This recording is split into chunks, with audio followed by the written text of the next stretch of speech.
We're ready to rock. Are we ready? We're back again with the Lock Spray Pod. How you doing, Sela? Not bad, you know. I mean, I actually pretty shitty. Yeah, what happened? Because the fucking Yankees are probably the one thing that pisses me off. Yeah, they are absolutely horrible. I don't think that.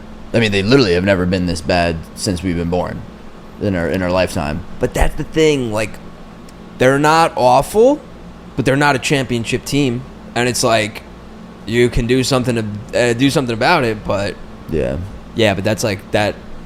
Yeah, I mean, it was officially the trade deadline ended today. We made one move. I shouldn't even say big move. We made one move for a relief pitcher who's really a no-name player, and I saw that like his career ERA in the MLB is like a 7. Mm-hmm. So that's really hopeful right there. Yeah, I mean, it's just kind of disappointing. I mean, obviously, the Yankees being the storied franchise that they are and the place that they're in, where we're kind of in limbo of being in the playoffs in the wild card spot, and then also like just we're in last place, so it's like we're not that hopeful of being that good of a team the rest of this year. We needed to make some sort of big splash or just completely retool and essentially have given up on the season and just look forward to next season in the future. But kind of seems like we just stayed in the same spot, so it's like, what are we doing? And then, I mean, you look at what the Mets did. They tried going all out for it in the offseason. Clearly didn't work out for them, and then they ended up having the two biggest MLB trade deadline moves of the season so far, trading away Verlander back to the Astros, which is just another thing that I can't even fucking believe. I'm not going to be able to sleep tonight. And then Scherzer going to the Rangers. So, I mean, they at least decided. Did something, yeah, and they were like, all right, we're going to get prospects, we're going to look forward to the future, and we're going to do something about it instead of just being like, oh, we're mediocre, let's... I mean, they went the path of, like, we need to retool. I mean, clearly both those guys are, like 35, 36, maybe even a little bit older. 40. Yeah, 40. It's like 38 and 40. Yeah, so, like, clearly, like, they're no part of their future plans. So, I mean, they made the right move. I think that, you know, they clearly were not in playoff contention, and they were honest with themselves, and they're looking forward to the future. I mean, you were even saying that the GM basically, what was he talking about? He like Billy Epler told Scherzer in a conversation. He was like, "Look, we're not looking to be competitive next year for the 2024 season." He was like, "We're looking forward to 2025, 2026." He was like, "We're not going to sign big free agents in this offseason." So he's like, you kind of have the chance to stay a Met, but he was like, you probably want to win a World Series, so we're going to trade you. And Scherzer was fine with that. So yeah, I mean, the Mets, they at least they tried. Yeah, no, they tried. Yeah, no, I mean, that's the thing. It's like, at least as a Mets fan, like, it didn't work out, but like your GM owner, they went all out. They got two of the biggest names in free agency or just in MLB in general. I mean, they're both Hall of Fame players right there. So like, you like the idea of it in the beginning of the offseason. It didn't work out the way, you know, you wanted it to, but at least they made the right move for the franchise for the future. I mean, they're clearly not going to be a contender this year, and it seems like next year either, especially with just how good the Braves, Marlins, and then Phillies are doing well now. So, I mean, it's just it's the right call for them. I wish the Yankees would fucking do something. It's absolutely ridiculous at this point. Yeah, it's honestly a joke. Like, I mean, do you think that we're even going to get rid of Boone in the offseason, which is like... No, they won't. That's what we should be doing. Get rid of him and fucking... They got to get rid of Boone, Cashman, and Steinbrenner. They got the whole face of that front office has to go. But they won't, because they make money and they don't really care about anything else. Yeah, no, it's pretty sad. I mean, just to think about, we haven't even been to a World Series, like, in what, fucking since 2009? 14 years. 14 years? Like, that's actually ridiculous for the franchise that we're supposed to be. I mean, you can't even say that, you know, I mean, we're the Yankees because of what we did in the past, not what we've done the past 14, 15 years. It's, you know, it's crazy. I mean, I saw a side-by-side. It's like we're basically doing what the Angels are doing to Trout to Judge right now. I mean, at least the Yankees are making the playoffs, but still, it's like we can't even make a fucking World Series. Yeah. So, like, we're just wasting his talents just as much as the Angels are. I mean... Yeah, pretty much. I mean... It's pretty sad. You would think they'd try a little more. Yeah. Even, like... I mean, how many games did Judge actually miss? I want to say at least 30. Right? I mean, realistically, like a third of the season. Yeah. And he was in the top 5 for every single hitting category When he came back? when he came back, which is just He was on pace. He had, like, a week. He hit, like, 10 home runs. He was on pace to get close to his record from last year. yeah. But No, yeah. it's just it's sad, man. I mean, hopefully, I mean, there's still a lot of season left. We're like in the wild card race still, so there's still a chance. I mean, you just have to get hot at the right time, and maybe that's all we really need. We just need to get some fire under their asses, and we'll see. We'll see how things play out. But we're in a tough division. I mean, this might go down as like the best division in MLB history. No, it is. I want to say as of like the middle of July or the end of July, there's only been one other team where one other year where all 5 teams in a division were above 500, and I think it was like within the past 10 years, 15 years.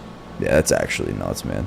I mean, just to think still that like Yankees are in dead last in the AL East, but if they were in the AL Central, they'd be in first place. It's just absurd. Too bad they're not. I and know. it's just you got to know what you're playing around, and the Yankees apparently think they are in the Central. No, literally. Yeah, I guess so. On a little bit more of a lighter note, which I thought was just a really cool story, Mariano Rivera was in an interview and basically was just talking about like his childhood growing up and like how he literally, like, he's so humbled because of like his humble beginnings. He literally had a piece of cardboard as a glove. Like he showed on camera how he like cut a piece of cardboard to basically fit the molding of his hand, made a slot for his hand to actually fit in, and like basically worked it out like you would a normal glove, and that's how he would play catch growing up. And I thought that was like such a cool story, and can definitely be a good example for a lot of like younger players. Obviously, I mean, a lot of players are coming from either third world countries or just like poor areas in general where that's all they're able to do is play baseball. But I mean, it's, I think, also just enlightening to be able to see that that's possible, in a sport, in sports in general. It also makes sense why he was a pitcher. Yeah, right. It's like couldn't feel the ball with that glove. Just catch it enough. Yeah, it's actually a good point. I didn't even think of that. I mean, yeah, all you needed to do was pitch. Just pitch. pitch. He was like, I can catch the ball. He was like, I can't really catch a ball hit at me, but he's like, I can catch a ball thrown at me, so might as well pitch it to him. No, that's a good point. No, I thought it was pretty cool though. Yeah, I mean, just in general, what did you think about the trade deadline this year? I mean, I feel like there was not too much crazy stuff going on other than the Mets 2 trade, blockbuster deals, but. Yeah, I was gonna say that's really, really it. The other, I don't think anybody. One other All-Star got traded this year. I think it was from the Tigers. Lorenzen. I think he went to Phillies. The only reason he was an All-Star because every team gets an All-Star. So I was gonna say, yeah. But he's not a bad pitcher. I think that's really the only other somewhat big name that I kind of liked the Dodgers moves that they made. They got Lance Lynn and Joe Kelly. Yeah, so they got a couple of pitchers just to add to their arsenal. I mean, not that they're anything crazy, but just, I was gonna say, I don't know how about Joe Kelly's playing this year, but I know Lance Lynn's probably having one of his worst years of his career. Yeah, no, I mean, they're definitely not doing anything crazy, but they're still household names, and that the talent's there. So maybe being put in that rotation, being able to learn from obviously some of the best pitchers in the league with Kershaw and everybody else in that rotation and bullpen, I think that it could definitely be beneficial for them, and also just takes a lot of pressure off them, knowing that hey, we don't need to be the guy there. It just be that fourth, fifth starter, be a bullpen guy just to get a couple outs when needed, and it just overall enhances the team, I think. And I'm pretty sure Joe Kelly was previously a Dodger. Yeah, he was, at one point. Joe Kelly, actually, he's very controversial, but I liked him as a player always because he just, brings some, fire to the team. I remember him always being in the middle of some things. Yeah, he's always, in a scuffle or, talking shit. He was just that guy. I respect it. Yeah, I respect it. I think, hey, ring chasing again, right? I mean, that's another team that's at least they're always like Yeah, in making a the move. NLCS or the World Series. It seems like every year, so they got to make moves to do what they got to do this year, and it's going to work out for them realistically. I mean, it's probably going to be them and the Braves. You know. Speaking of the Braves, that was the other one of the other trade acquisitions. Brad Hand. Oh yes. Just got traded to Atlanta, I think, from Colorado, and this is his 5th team in the NL East, and he is Wow. going to be the first player ever to play on all 5 NL East teams. That's pretty crazy. Yeah, he's pretty old too, right? I mean, he's Oh yeah, he's definitely done the last few years of his career. yeah for sure. I want to say this is like his 9th team too. Yeah, no, it's nuts. I'm pretty sure another guy that's literally, I think, considered the oldest player. Didn't Rich Hill get traded somewhere? Yeah, Rich Hill actually got traded to the Padres. Yeah, right. Yeah, I did see that. The hell's his name? Dick Mountain. Yeah. Yeah, him and was it G-Man Choi? I think it was G-Man Choi also got traded to the Padres. Wow. Which I mean, like, I don't know how much that's going to help the Padres because they're in the Yankee situation, but Hey, I mean, at least they're making a move. I don't know. I can't. I just can't. Don't even get me started again with the Yankees with that shit. But speaking of the Braves, still Spencer Strider, right? That's how.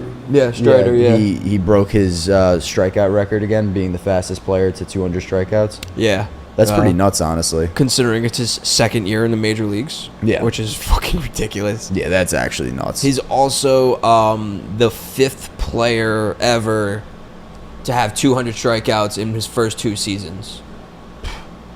How old is he? Like 24 or something like that? Yeah.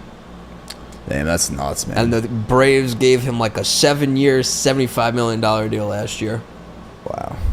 So they're going to be a problem. Yeah, really. That's the other thing the Yankees don't do. They don't call up their young guys. They don't give them contracts that will get good for them in the later years. Like they just No, we again, don't even get me started with the whole fucking Yankees organization. They need to be completely gutted. The leadership team, at least. I don't know. It's nuts, but on a better note, also, I mean, Ohtani just continues his dominance. I don't know if you saw his game last week or games last week. They had a doubleheader against the Tigers. his one hitter.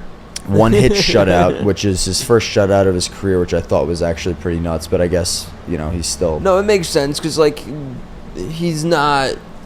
They're not going to throw him 115 pitches. Like they're Yeah. like, we need you to hit 100 pitches. You're done. Like come out and hit a few home runs for us, which he did in the 2nd game of the doubleheader.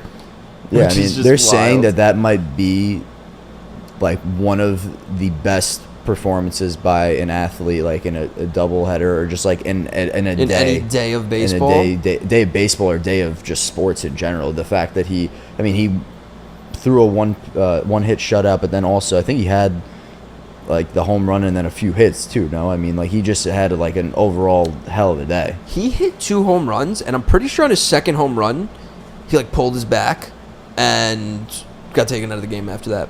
Really? He Yeah. almost got taken out of the game when he was pitching. I was watching that game at work that day, and like, I don't even know what player it was in the Tigers.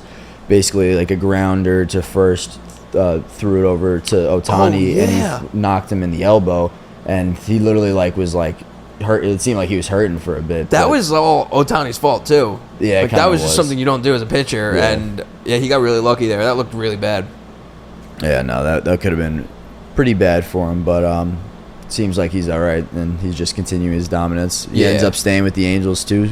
They made a few moves themselves actually, because I mean they're trying to they're looking to solidify win, themselves. Yeah, I mean they Nothing. need a reason for him to stay, so they definitely are doing the right thing there. Yeah, and so it's funny, the 2 guys they got, Randall Grinchuk and C.J. Crone, Yeah. are previously on the Angels. yeah, right. Yeah, no, So- that is nuts. So Little we could fun kind of shift over into the fight world. Do you want to talk to me about what's been going on with the UFC card this past weekend in boxing? Well, I'll start with boxing because this was possibly one of the most anticipated fights of the year or fights ever. Terrence Crawford versus Errol Spence. Terrence Crawford was, I think, 39-0, and Errol Spence is 28-0 going into the fight. And when these guys fight other fighters, they look unstoppable. The other night when these guys fought, Terrence Crawford still looked unstoppable. He knocked Errol Spence down at least 3 times, beat the shit out of him. It was a knockout. It was like a TKO. The ref had to stop it. Terrence Crawford showed how much better he was than Errol Spence, who is Undoubtedly, like the number 2. yeah, that much better than everybody else. Yeah. So it's like there's conversation now, like this guy could beat Floyd Mayweather in his prime, which I don't believe because I think Floyd's even higher at that level than these guys. But Errol Spence never got knocked down. Literally knocked down 3 times. So Damn, that's actually nuts. What round did it end in? I want to say the 7th or 8th round. 6th, 7th, or 8th, one of those 3. But yeah, and it was not close. Like from the first bell ring, Terrence Crawford was just teeing him up. So is there anybody that like is even potentially lined up to fight Crawford, you think, after this? Or is it just Yeah, there's does one he just guy. ride off into the sunshine? Oh no, that's the thing about boxers. They don't stop. Yeah. They will box as long as possible. Yeah, that's fair. Look at Floyd. Who the hell was the guy's name? In the middle of the fight, I think it was the 2nd knockdown, Terrence Crawford literally looked over to that guy in the stands. Really? And was like, I'm coming for you. I love that. That's like one of the best things about the fight world in general, whether if it's UFC, boxing. I feel like everybody does that. Like, you know that your next opponent's out there and you're just like, give them the fucking death stare. Like, you're done. Let's see. Can I find it?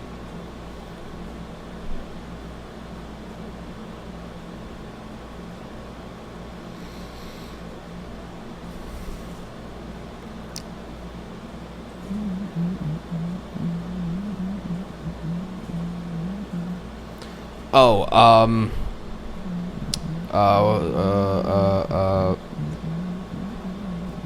I don't know his first name. What the hell is it? Oh, Jermell Charlo. That's it. Did it say his record by any chance, or do you know? I think it? he's also undefeated. Okay. Yeah, no, I mean, obviously you want to continue your career and just keep making bread, so why wouldn't you get it back out there? Especially Yeah. when you know that you're probably undoubtedly the best player, best boxer. Exactly. Let's see. Oh no, Charlo has 1 loss. One loss. Okay. I mean, that's nothing too crazy though. But yeah, that was like one of the most anticipated boxing fights of in forever. I don't know what the numbers were pay-per-view wise, but I have a feeling it did Just up there for very sure. well. Yeah, It was Vegas. pretty sure. Yeah. I Honestly, feel like that's got to be every I would single assume major so. fight. I yeah. honestly have no idea though. I'm not sure. Yeah. All right, but There was also the UFC fights the other night. I think yeah, I was gonna say, talk to me about that. UFC 291. Poirier versus Gaethje. Phenomenal fight. Justin Gaethje won with a head kick. Oh shit. Came out of nowhere. I don't think Justin Gaethje's ever thrown a head kick in his life. Poirier definitely didn't see it coming. That was a good fight. Alex Pereira on the co-main event eked out a split decision against Jan Blachowicz, or Jan. First round, Jan had him on the ground, and it looked like he was just going to do that for 15 minutes, just wrestle him and win. After the first round, he couldn't get him back on the ground. So Pereira somehow, I don't even know how, because after about 7 minutes of the fight, it looked like Jan. I don't know what the live numbers were, like live odds, but I bet they were pretty crazy. Yeah. For Pereira to come back. But that was also a great fight. But And you're then- saying that Pereira ended up winning the split decision, though, right? Yeah. So, damn. And then my favorite fighter, Derek Lewis, won literally in 30 seconds. Oh my god. Started off, comes out, takes like 2-3 steps going like this, and then just starts running at him. Goes for a flying knee, lands it, gets him to the ground, and then for the next like 20 seconds, he's just throwing haymakers. Oh my And god. they called the knockout. That's actually nuts, dude. as soon as they stopped it, Oh my god. this dude takes his pants off again and then does the what is it? Degeneration X suck it chop Yeah. for like fucking 2 minutes. One of my favorite fighters in the UFC. Probably my favorite. Yeah, he's a clown. All in all, great card, but yeah, highlighted by like those top 3 fights. Yeah, no, Very that's interesting. definitely a good recap. Is there any other big news, I guess, in UFC coming up? Like, is there any major fights within the next like month or so? Sean O'Malley and Aljamain Sterling fight sometime in August. Shit. That's a good fight. Yeah, that should be interesting. Sterling's the belt holder, though, right? Mhm. Yeah. I don't know if there would be another title fight on that card, or if there is.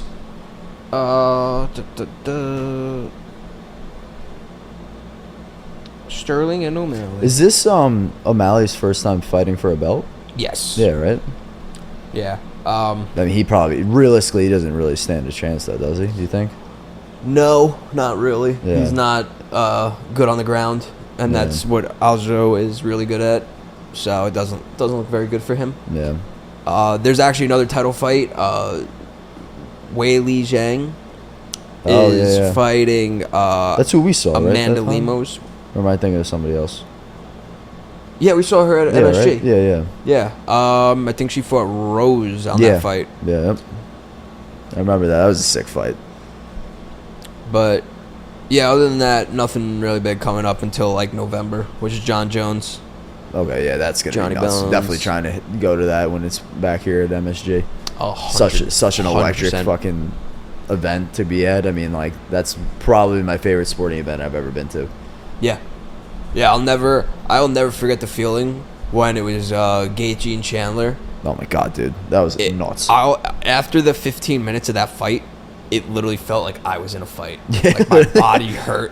I was like tensed up. Everybody's adrenaline I was was pumping in sweating. that I was place. like, dude, that was incredible. There was not one person seated like the entire time. Full 15 minutes. It was crazy. Just in general, I feel like everybody was standing like the entire time because from literally like when the prelims ended throughout the no, entire. because I know for a fact the next fight, it was Billy Quarantillo and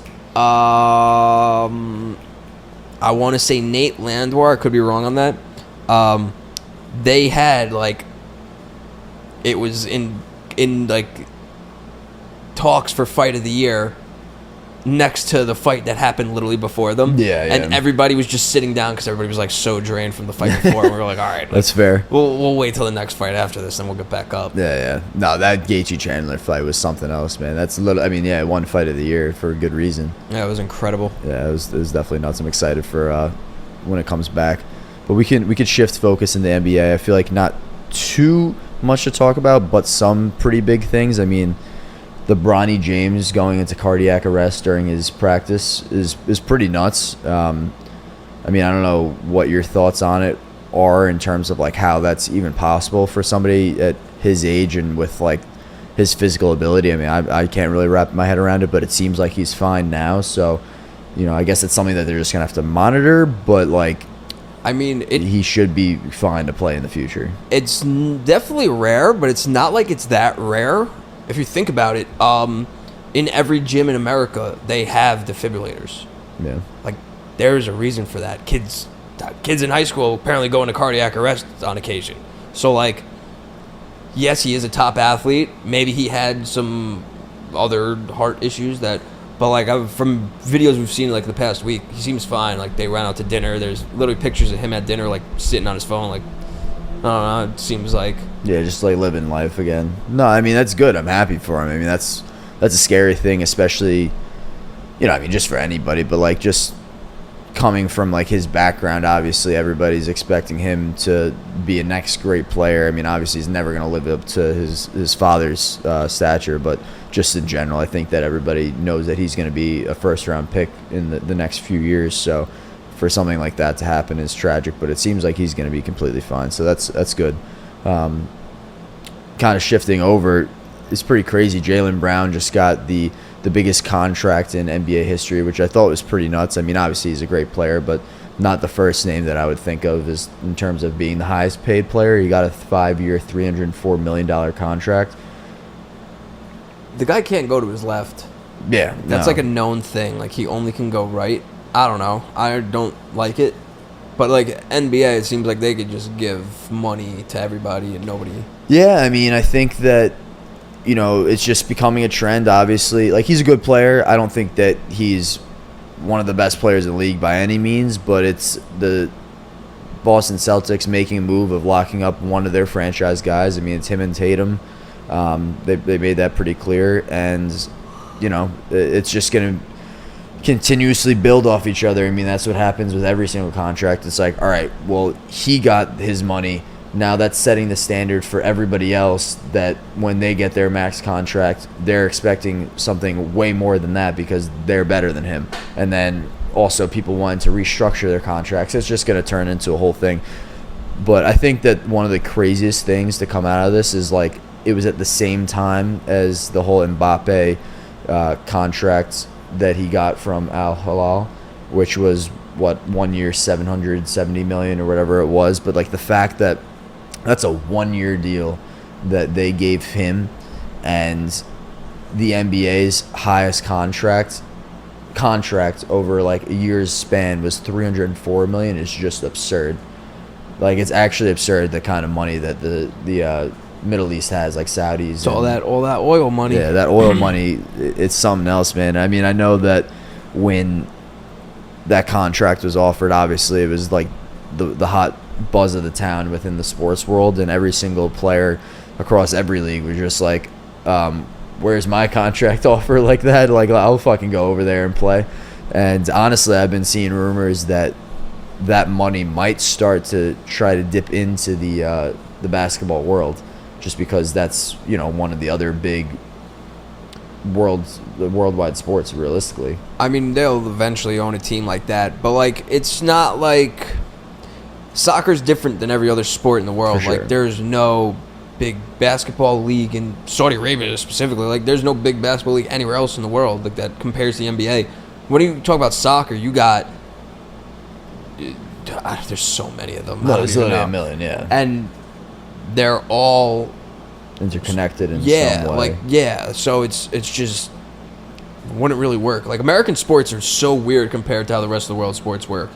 Like, it would be cool if, like, the worst MLB team could get delegated, and then, like, the best minor league team could get relegated. Like, that would be the coolest thing ever. But just how the financials work for American sports, it just doesn't. Yeah, I mean, American sports triumphed over every other sport other than soccer. I mean, it's pretty much that is the staple, and everybody from all over the world looks to come to America to play. I mean, that's why you see so many worldwide players, especially like when you look at a sport like baseball. That's always what comes top of mind for me. Like, how many foreign players are in the league, whether if it's from Latin America, Asia, even Europe, and like Australia, Africa. Like, all of these different places are pulling together so many big names to this sport because, one, I think it's a sport where the longevity aspect of it, like, you could have like a 10, 15, 20-year career, whereas like other sports, it's, not always the case in that sense. And then you could also literally make a pretty good career just even being a minor league player, realistically. But then also just like the money there. I mean, when you think about some MLB contracts, I mean, obviously, Saudi money aside, where those contracts realistically don't even, exist in a normal setting, like, baseball players on average, I think, make some of the most money in all sports. Yeah. So, no, I think it's just kind of cool when you put that into perspective with like all the different cultures and just countries that are sending players over to the U.S. I mean, that's definitely something that I think Saudi Arabia and the Middle East are trying to build now. So I'm curious to see how the landscape of that kind of unfolds within the next like 10 to 20 years. It'd be interesting. Yeah, I think that they have a shot of potentially making, whether if it's like one other sport other than soccer, like one of like, football, basketball, baseball, like something along those lines within, the Middle East. I think it'd be interesting.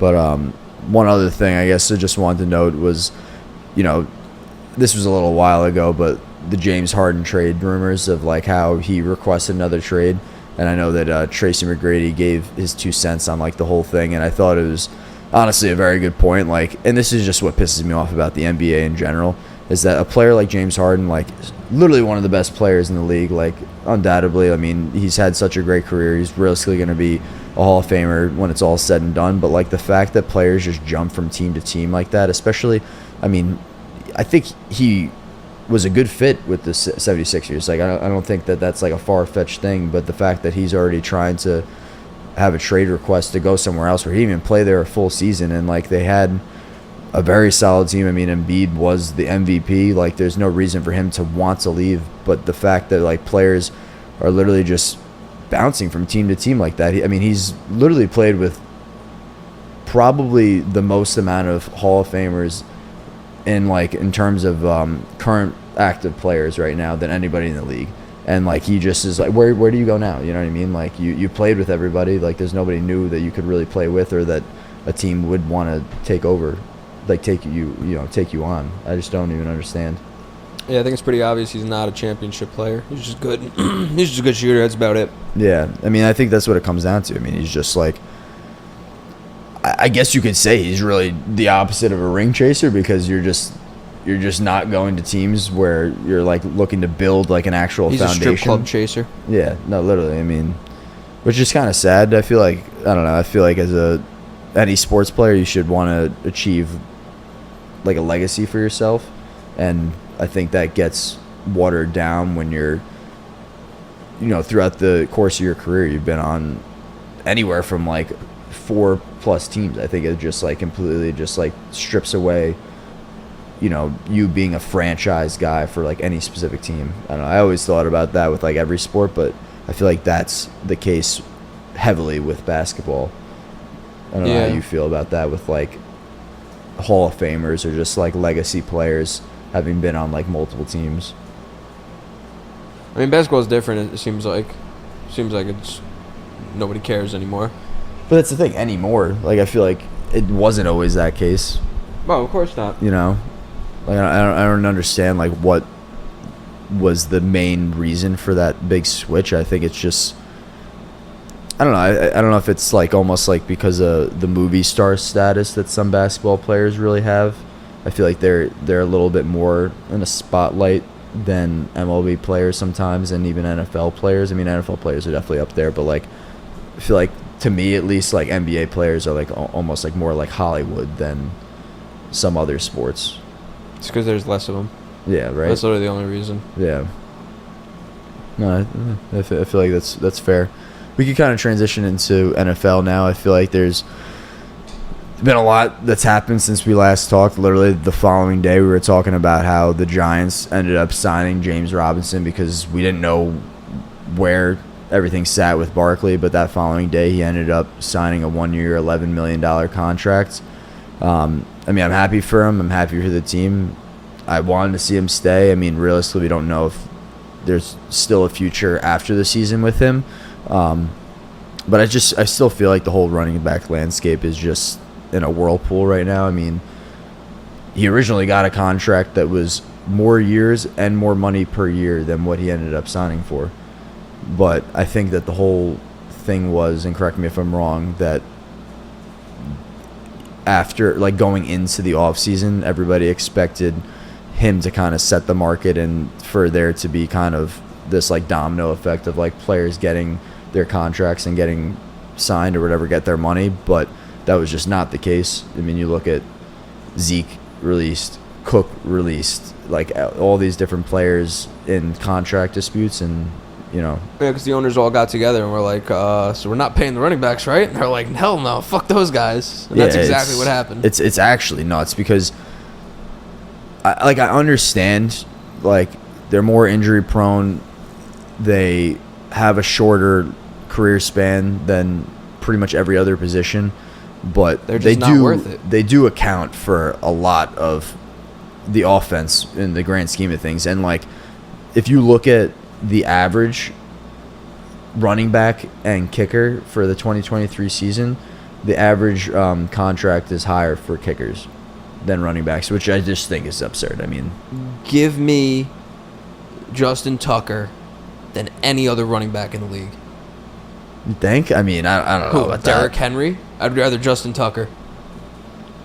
I don't know. I mean, I'll take J.K. Dobbins and Tyler Algier and Justin Tucker. And that could do so much better than Derrick Henry and Billy Cundiff. I don't know why it's the first name that popped in my head. yeah, it was a random one, but I guess that's to help make your point. But yeah, I mean, I don't know. I personally think that they still like account for so much of the offense, and I mean, I guess it's just the way that the game is going. It's that people are doing the running back by committees, and clearly the players just don't have that career span, like I said. But it really is fucked, because I think the biggest thing for it is that it can have a domino effect of completely wiping out the importance of the position. Where, I mean, when a high school player looks at what's going on, what is the reason for him to even consider being a running back in college and then in the NFL? And I think that's... Give it 20 years, there's not going to be running backs. No, literally. Like, I think that's the effect that we're going to end up seeing from this if people don't start to get some contracts. I mean, going into it more, like, I saw a note about, like, Isaiah Pacheco, who he was a 7th-round pick, 24 years old, so he's a little bit older than the average running back coming into the league right off the bat. His rookie contract is going to take him to about like 27. They franchise tag him 1 year. He's 28. He's already at the end of his career, and he hasn't made anything, which is nuts. I mean, he's the running back on a Super Bowl winning team, and that's why they won a Super Bowl, because they got to pay other guys. Yeah, but I mean, it's I don't know. He definitely had a big role in that, though.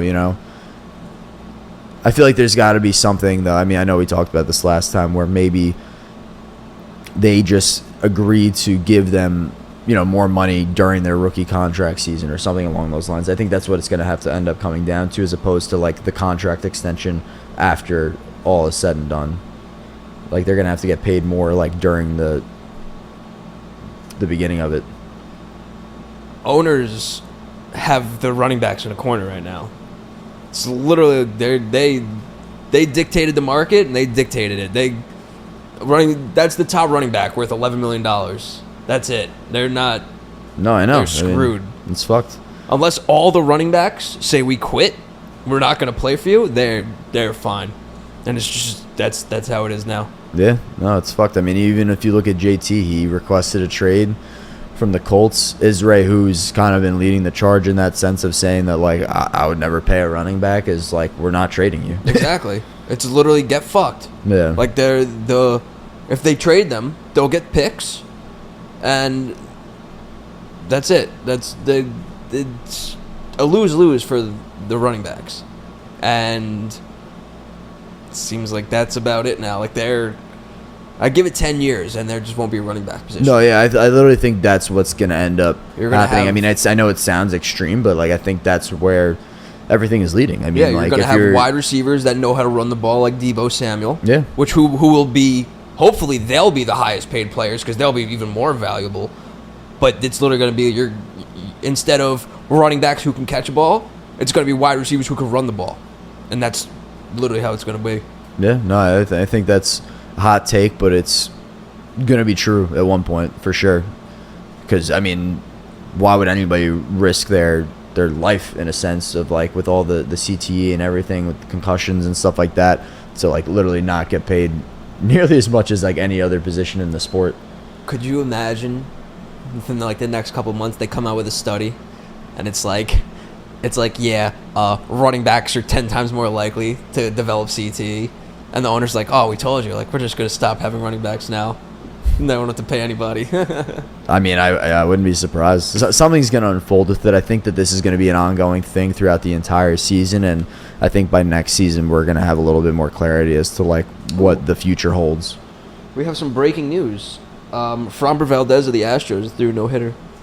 You fucking shitting me, man. Fuck the Astros. You gotta be kidding. Who are they playing? Guardians. Fuck the Guardians, too. Both of them. Oh, God. Horrible day to be a Yankee, let me tell you. Really bad day. Just getting better and better. Yeah. You know what was pretty cool, and this is just more so for my love of the game, like if hypothetically JT did get traded, I saw a lot of rumors that he was going to be going to the Chiefs, which would just be absolutely nuts. I mean, like, you throw him on that. It's not fair anymore. Yeah. That's I mean, just not fair. It's not fair, but, like, it goes back to, like, if, you know, that was a player that was worth $15-20 million, that wouldn't even be realistic. But, like, the fact that it isn't, you're basically like, all right, Chiefs, give me your first-round pick. We'll send him over. And now you have the best offense in NFL history. Yeah. Yeah, pretty much. I mean, that 1-2 punch of him and Isaiah Pacheco, like, that would be absurd. And then Pat Mahomes could throw the trash cans and still be good. Yeah. I mean, that would just be nuts, man. I mean, I would love to see it just as an NFL fan, but I know it's not going to happen. Obviously, Israel already said that he's not trading him. So, like I said, I think that there's going to be a lot of ongoing stuff this entire season with running backs, and we'll just see how it unfolds going into next NFL season.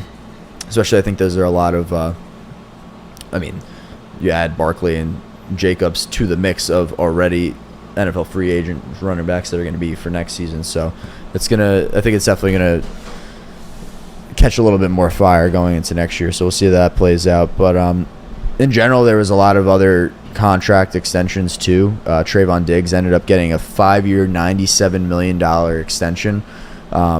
Again, just showing where the league is headed. Obviously, pass heavy with QBs and wide receivers making up the majority of the offense. It only makes sense that on the opposite side of the field, you're going to want the defender of that wide receiver and quarterback to make just as much money if they're that good. I don't know. Do you think that he's worth that personally? I guess. I don't know the market for cornerbacks. He's or not. defensive That's players. not setting the market, but he's definitely, from what I remember, a top 5, top 10 in terms of pay. Hey, he's definitely a top 5, top 10 cornerback. So yeah, why not? So I'm probably gonna butcher this stat, so don't completely quote me, but I'm pretty sure he, since entering the league, is the league leader in interceptions. I mean, yeah, he had but like is also 11 interceptions his first year, didn't he? But is also the league leader in passing yards allowed. Oh, yeah, I'd believe it. That's usually how it works. The guys that make the interceptions give up those. So it's a go big or go home scenario, pretty much, which I think does have its place in a defense, right? I mean, especially if you have a defense like the Cowboys, where they are realistically a top 5 defense in the league.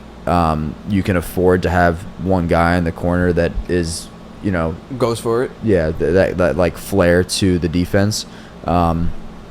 But yeah, no, it's just interesting. I mean, I'm just curious to see if this turns into a contract situation like you see in every other sport, where you give this guy big money and you never hear his name again.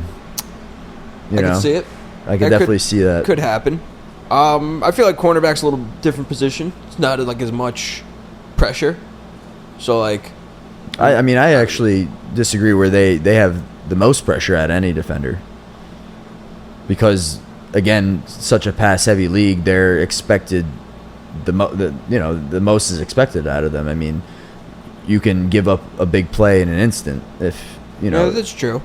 So, you know, I think you could look at it in both sides of the coin, but I definitely think that, especially the way the league is headed, where it's usually a 3 wide receiver set, they usually have 2 edge corners and a slot corner now. Like that's just where the league's headed. So, you know, cornerbacks are the,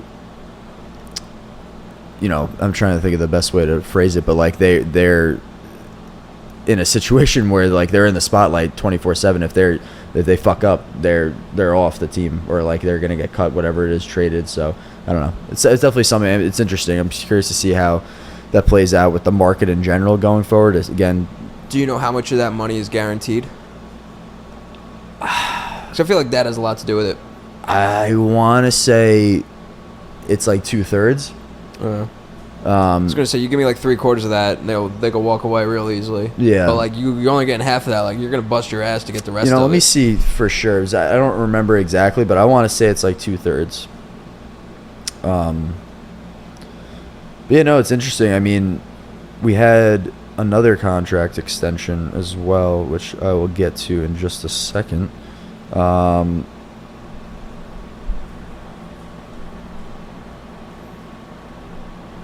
So 1/3 guaranteed. Ooh. So no, that dude's gonna bust his ass to get the rest of that. Yeah. I feel like that has a lot to do with it. You give guys a lot of guaranteed money, they're like, all right, like I can take it easy. But if you have 2/3 of your salary up for grabs, you're gonna really bust your ass. Yeah. No, I think that is the smart move. If you're gonna, I mean, I think that's with again, I think you could do this with the running backs. It's like you can give people the big contracts, but the guaranteed money is, a percent of what it really, should be in terms of contract value. Honestly, I don't even know if this is even possible, but for running backs, they should literally just make it strictly incentive bonuses. Like you can make an extra $10 million if you do A, B, and C. So like you got to have number 1 in rushing, 10 touchdowns, 120 rushes, and you'll get your $10 extra million. Like I can't see why. That seems like a win-win. I kind of do like that. Yeah, that's definitely, we should definitely bookmark that for the future because I'm curious. I feel like that is a route that the NFL could go where it's a good compromise. It's like you need to show me that you hit your metrics. It's almost like a sales thing where it's like you hit your metrics and you'll get compensated appropriately. Because like that 11 mil is guaranteed for Barkley this year, right? If he doesn't play it down, he's still getting that $11 million. Yeah. Like unless he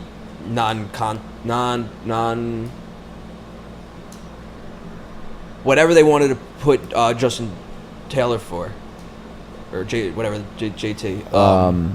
It's like an off-field injury. Non-football injury. Yeah, non-football. Yeah. So if like you pretty much screw up off the field. Yeah. No, that makes sense. The only way you wouldn't get your money. Yeah, no, I actually really like that idea because I think that is a win-win for both sides, and then it becomes in the question of like what's realistic because obviously with timeshares and stuff like that. But I think that is a pretty good starting point. So right. No, I think that we'll see how that all transpires. I'm curious, but. Going into another contract extension, Justin Herbert just got a 5-year, $262.5 million contract extension, now the highest paid quarterback in the NFL. Again, it's just one after another. Every single QB is just continuing to set the market again. I think it's very interesting, though, because now Mahomes is at the bottom of that list, and he currently has twice as many Super Bowls and twice as many 5,000-plus yard seasons as the top 6 QBs in terms of pay combined, which is just pretty absurd. And there's a reason for the Super Bowl rings because the other guys get paid. Yeah. No, I mean that's the thing. It's all finding a balance between everything, right? Which is like the biggest thing. Like with Rodgers doing that. First of all, that's just fucking crazy. That Aaron Rodgers is willing to take a pay cut. Yeah. Like, he must have done some crazy ayahuasca or something to be like, all right, we'll let everybody else get paid. Yeah, no, right. But I saw something, he's in, like, the honeymoon phase. You give it, like, by week 5, he's going to be having fistfights with Robert Saleh. Yeah, right. No, but I think that it was a good move. I really respect that, and I think that that's him being as much of a team player as you could possibly be because – a lot of just rumors in general about them signing Dalvin Cook, which I think would be a spectacular move for them. This gives Breece Hall a little bit of time to continuously just get better from his ACL injury. Currently, he's at the pace of being able to start week 1, but it's like he's such a young player and like has such a prominent career ahead of him. Like, why rush him back into that?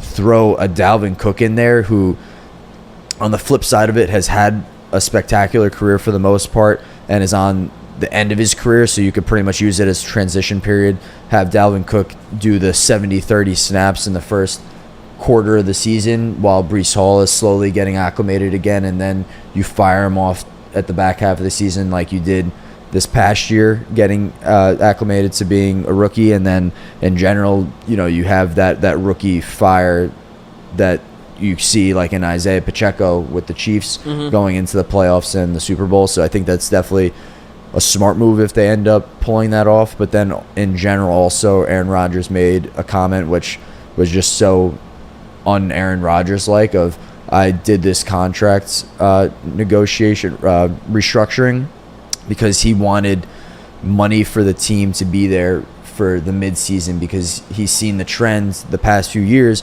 where it's not, it used to be in the past where you never saw big names flying at the trade deadline for the NFL. These past few years, you're seeing big names getting traded every single year, multiple players. So he's like, I want to make sure that when the inevitable happens, we're in a good spot to, like, fucking Aaron Donald becomes available, we're able to get him. If somebody other, big name players available, like, they're able to sign them, and that just catapults them into, a potential Super Bowl contender if they're not already at that point. Yeah. So that makes sense. I highly respect that move, and I think that it's going to play off well for them if they, meet expectations throughout the season in general. I mean, end of the day, they could end up turning into Russell Wilson and the Broncos. So who knows? You never know which way it's going to go. But I do have faith in them. I think that they overall have a really good team and leadership and front office there that they should make some good headwinds in that division. And as of right now, they are the winners of the offseason. Yes, for sure. And I don't know if you've seen all of the shit talking going on between the Jets and the Broncos back and forth. Sean Payton was talking a lot of shit about the Jets, basically with like Hard Knocks and stuff like that.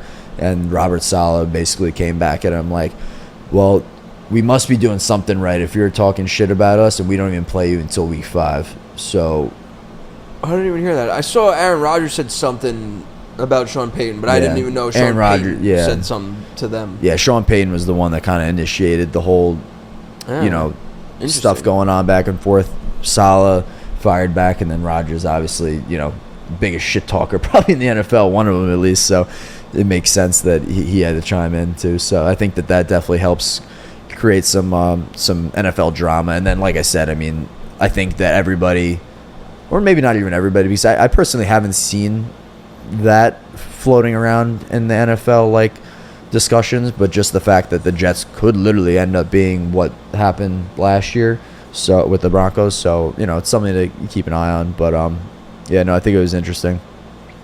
I don't know. Was there anything else that you think was pressing we should talk about with the NFL or just any across sports in general? One interesting one. This guy Monty Pottenbaum, who is a fullback that was drafted out of Iowa by the Steelers in the 2023 draft, retired. I don't know. You know why? No, because he retired yesterday. So, like, I would assume something is going to come out. Like, I remember, I want to say like 5 years ago now, I want to say his name was Chris Boland. That name sounds familiar for sure. The last name is definitely Boland. He was on the 49ers. Sick rookie. And after his rookie year, he's like, yeah, I'm done. He was like, I just don't have. He's like, all I wanted to do was make it to the NFL. He was like, I did it, had my season, and he was like, I don't really have that like fire anymore. He was like, I made it to the NFL. That's what I wanted to do. And I have a feeling. That's such a crazy thing, though. Like when you think about, like, I would assume you like dedicated your life to the sport. Yeah, if you're playing Division I football, you are dedicating your life to that shit. Not even in terms of just like socially too, where obviously you're probably not able to party as much. You're taking away time from like friends and family to be able to practice and go away on games and stuff like that. But then also like with school, it's like, did you actually get like a legit degree, or did the school kind of like push you through just so you can continue to play football kind of thing? And like, what are you doing now Like, do you have your life figured out? I don't know. I think that's always an interesting thing with these sports players that decide to do that at the last second. I'm actually curious on if he gave a reason. I mean, especially when you didn't even start the season. Yeah, right? You know, it's not even like you did what Bolin did and like played the entire season. It's like, all right, well, I did what I set out to do and played in the NFL, and now I'm done. But like, this is just like maybe his thought process was like, I drafted and I did what I needed to do, but I don't know. It's very interesting. Yeah, that's definitely a pretty interesting thing. Yeah. I think the only other thing, and we can kind of end on this, another suspension in the NFL for gambling. This is becoming a pretty big trend. I don't know how everybody's suddenly getting caught. I guess that, I feel like the rules are a little too like strict with it, because I feel like some of these guys are because it's not. There's only been like 2 or 3 guys that have been found to be gambling on football. Yeah. Like this guy might have been gambling on other sports and just didn't know. But I feel like they have to be very or either change how they suspend people for it, or make it like what is it, in writing, because like now it's just very just like a gray area. Yeah. I think you're right there, because especially it sucks, especially like what to your point, if they're not even betting on the sport that they play. I mean, they have no effect, like especially if it's not even like them betting. Oh, I think Camera's dead.